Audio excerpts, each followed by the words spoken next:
മർക്കോസ് സുവിശേഷം 5-ാം അധ്യായത്തിൽ 3 സംഭവങ്ങളാണ്. ഒന്നാമത്തെ സംഭവം ഭൂതഗ്രസ്തൻ, 6000 ഭൂതം ബാധിച്ചവൻ. ബൈബിളിൽ അവിടെ എഴുതിയിട്ടുള്ള ഒരു വാക്കുണ്ട്, ചെങ്ങല കൊണ്ട് കെട്ടിയാൽ അവൻ ചങ്ങല പൊട്ടിക്കും, വിലങ്ങ് ഉരുമി ഓടിച്ചു കളയും. ഓർത്ത് നോക്കിയേ, നിങ്ങളത് മനസ്സിലാക്കിയത്, വിലങ്ങ് ഉരുമി ഓടിച്ചു കളയും, ചെങ്ങല നൂല് പോലെ പൊട്ടിച്ചു കളയും. എന്ന് പറഞ്ഞാൽ അവിടെ സഹോദരി നോക്കിയാൽ ഒരു വാക്യം കാണാം, ആർക്കും അവനെ അടക്കാൻ കഴിഞ്ഞില്ല. അങ്ങനെ ഒരു വേർഡുണ്ടോ? ഒന്ന് വായിച്ചേ. 5-ാമത്തെ അധ്യായം 4-ാം വാക്യം വായിച്ചേ. പലപ്പോഴും അവനെ വിലങ്ങും ചങ്ങലയും കൊണ്ട് ബന്ധിച്ചിട്ടും അവൻ ചങ്ങല വലിച്ചു പൊട്ടിച്ചും വിലങ്ങ് ഉരുമി ഒടിച്ചും കളഞ്ഞു, ആർക്കും അവനെ അടക്കുവാൻ കഴിഞ്ഞില്ല. എന്ന് പറഞ്ഞാൽ ആർക്കും അവനെ ഹാൻഡിൽ ചെയ്യാൻ പറ്റുകയില്ല. പോലീസുകാർക്ക് ഹാൻഡിൽ ചെയ്യാൻ പറ്റുകയില്ല, നാട്ടുകാർക്ക് ഹാൻഡിൽ ചെയ്യാൻ പറ്റുകയില്ല, മനുഷ്യർക്കാർക്കും അവനെ ഹാൻഡിൽ ചെയ്യാൻ പറ്റുകയില്ല. പിടികിട്ടിയോ? ഇനി ഇവനെ ആര് വിടുവിക്കും?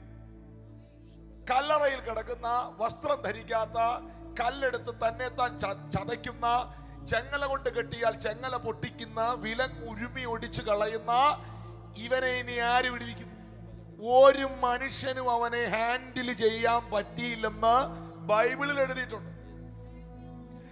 മർക്കോസ് സുവിശേഷം 5-ാം അധ്യായത്തിലെ 2-ാമത്തെ സംഭവം, യായിറോസ് എന്ന പേരുള്ള മനുഷ്യൻ യേശു കർത്താവിന്റെ കാൽക്കൽ വീണ് നിലവിളിച്ച് കരയുന്നു. ആ മനുഷ്യൻ പ്രാർത്ഥിച്ചുകൊണ്ടിരിക്കുമ്പോൾ ഭവനത്തിൽ നിന്ന് ഒരാള് വന്ന് പറയുകയാണ്, ഇനി ഗുരുവിനെ പ്രയാസപ്പെടുത്തണ്ട, നിന്റെ മകൾ മരിച്ചുപോയി. ഇനി ആ കൊച്ചിനെ ആർക്ക് സൗഖ്യമാക്കാൻ കഴിയും? മർക്കോസ് സുവിശേഷം 5-ാം അധ്യായത്തിലെ 3-ാമത്തെ സംഭവം, 12 സംവത്സരമായി മുതൽ മുഴുവനും വൈദ്യന്മാർക്ക് കൊടുത്ത് ചികിത്സിച്ചിട്ടും ഒട്ടും ഭേദം വരാതെ ഏറ്റവും പരവശയായി തീർന്ന രക്തസ്രവക്കാരിയായ സ്ത്രീ, മുതൽ മുഴുവൻ വിറ്റ് വൈദ്യന്മാർക്ക് കൊടുത്ത് ചികിത്സിച്ചിട്ടും സൗഖ്യമാകാത്തവളെ ഇനി ആർക്ക് സൗഖ്യമാകാൻ കഴിയും? ആർക്കും ആ കേസിനെ എടുക്കാൻ പറ്റുകയില്ല.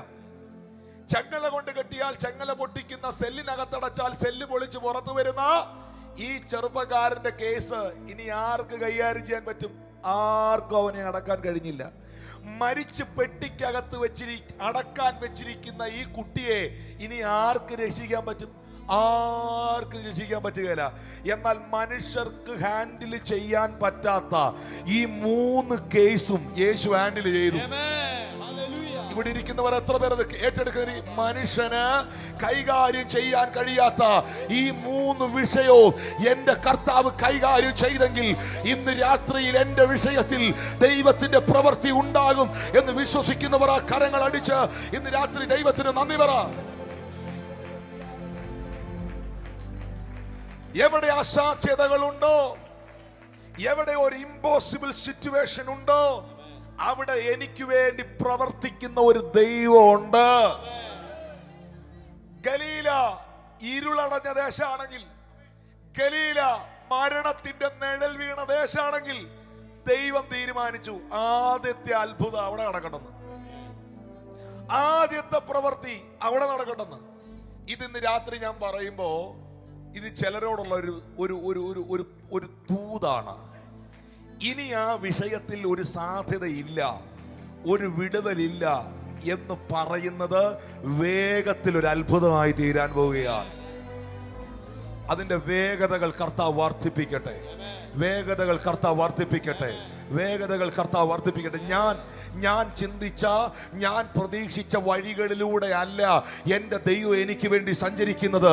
ഞാൻ ചോദിച്ചതിലും ഞാൻ നനച്ചതിലും അത്യന്തപരമായി, ഞാൻ ചോദിച്ചതിലും ഞാൻ നനച്ചതിലും അത്യന്തപരമായി. ഈ നമ്മളിൽ പലരും ചിന്തിക്കുന്നത് നമ്മൾ ചിന്തിക്കുന്ന പോലെയാ ദൈവം പ്രവർത്തിക്കുന്നതെന്നാണ്. പിന്നെ ചിലർക്ക് അങ്ങനെ ഒരു നിർബന്ധമുണ്ട്, ഞാൻ ചിന്തിക്കുന്ന പോലെ ദൈവം പ്രവർത്തിക്കണമെന്ന്. സ്തോത്രം.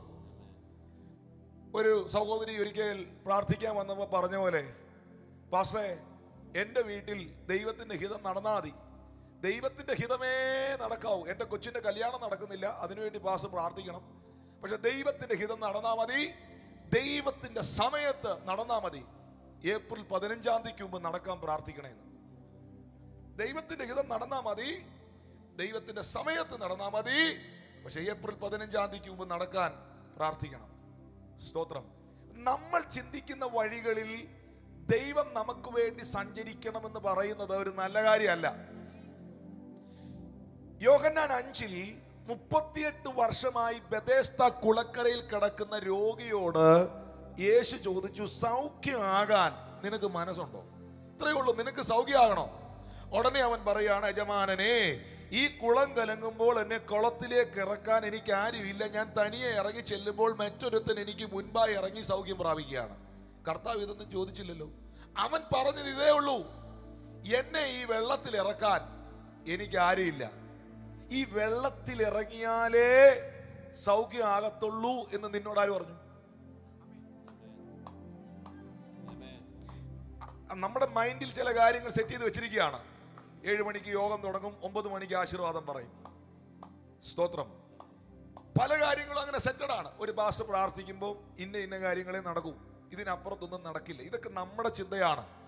എന്റെ വഴികളല്ല അവന്റെ വഴികൾ, എന്റെ വിചാരമല്ല അവന്റെ വിചാരങ്ങൾ. ആകാശം ഭൂമിക്ക് മീതെ ഉയർന്നിരിക്കുന്നത് പോലെ എനിക്ക് മെഷർമെന്റ് എടുക്കാൻ, എനിക്ക് അളക്കാൻ കഴിയാത്തതാണ് എന്റെ വിചാരവും അവന്റെ വിചാരവും, എന്റെ വഴികളും അവന്റെ വഴികളും. ഞാൻ ചോദിക്കട്ടെ, ബെഥേസ്ദ കുളക്കരയിൽ കിടന്ന 38 വർഷം രോഗിയായിരുന്ന രോഗിക്ക് ഒരു കാര്യം മനസ്സിലായി, ഒരു തുള്ളി വെള്ളം നനയാതെയും സൗഖ്യമാകാതെ. മനസ്സിലായോ? ഒരു തുള്ളി വെള്ളം ശരീരത്ത് നനയാതെ സൗഖ്യമാകാന്ന് പുള്ളിക്ക് മനസ്സിലായി. സ്തോത്രം. ഈ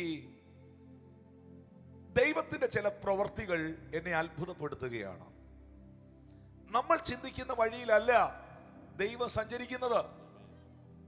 കാനാവിലെ കല്യാണത്തിൽ കിണറ്റിൽ കിടക്കുന്ന പച്ചവെള്ളത്തെ നസ്രായൻ വീഞ്ഞാക്കുമ്പോ മനുഷ്യന്റെ സകല സിദ്ധാന്തങ്ങളും അവിടെ തകരുകയാണ്. ദൈവം തിരഞ്ഞെടുത്തവന്റെ വടി ഒറ്റ രാത്രി കൊണ്ട് തളിർത്തു. പ്രിയപ്പെട്ടവരെ, ഈ ഇൻഡോർ പ്ലാന്റ് ഉണ്ട്, ഔട്ട്ഡോർ പ്ലാന്റ് ഉണ്ട് എന്ന് പറഞ്ഞാൽ വീട്ടിനകത്ത് വളരുന്ന ചെടിയുണ്ട്, പുറത്ത് വളരുന്ന ചെടിയുണ്ട്. സൂര്യപ്രകാശം നല്ലോണം വേണ്ട ചെടിയുണ്ട്, സൂര്യപ്രകാശം അധികം വേണ്ടാത്ത ചെടിയുണ്ട്. ആൽമണ്ട്, ബദാം എന്ന് പറയുന്നത് നല്ല വെള്ളവും വെളിച്ചവും വേണ്ട വൃക്ഷമാണ്. വെള്ളം വേണ്ട, വെളിച്ചം വേണ്ട ഈ വൃക്ഷം വെള്ളമില്ലാതെ, അധികം വെളിച്ചമില്ലാതെ, മണ്ണില്ലാതെ, വെള്ളം ഒഴിക്കാതെ, ആരും നട്ടുവെക്കാതെ ഒറ്റ രാത്രി കൊണ്ട് തളിർത്തു. നിങ്ങൾ വിശ്വസിക്കുന്നോ ഇത്? ഒറ്റ രാത്രി കൊണ്ട് അത് തളിർത്തു. ദൈവം തെരഞ്ഞെടുത്തവന്റെ വടി ഒറ്റ രാത്രി കൊണ്ട് തളിർത്തു. അതിനെ ആരൊക്കെ തടഞ്ഞാലും തളിർത്തിരിക്കും. ഏതൊക്കെ വ്യക്തികൾ അതിന് വിരോധമായി എഴുന്നേറ്റാലും അത് തളിർത്തിരിക്കും. അതിന് വെയിൽ വേണമെന്നില്ല, അതിന് മണ്ണ് വേണമെന്നില്ല, അതിന് വെള്ളം വേണമെന്നില്ല. ഒറ്റ കണ്ടീഷനേ ഉള്ളൂ, ദൈവം തെരഞ്ഞെടുത്തതായിരിക്കണം. ദൈവം തെരഞ്ഞെടുത്തതായിരിക്കണം. ഇന്ന് രാത്രി ക്രിസ്തുവാകുന്ന വെളിച്ചത്തിലേക്ക് വന്ന, യേശു ക്രിസ്തുവാകുന്ന വെളിച്ചത്തിൽ ജീവിക്കുന്ന ദൈവത്തിന്റെ പൈതലെ, വിടുവിക്കപ്പെടാൻ പ്രാർത്ഥിക്കുന്നതിനപ്പുറമായി വിടുതൽ എന്റെ അവകാശമാണ്. കാരണം എന്നെ ഇരുട്ടിന്റെ അധികാരത്തിൽ നിന്ന് വിടുവിച്ച് സ്നേഹസ്വരൂപനായ പുത്രന്റെ രാജ്യത്തിലാക്കി വെച്ചു.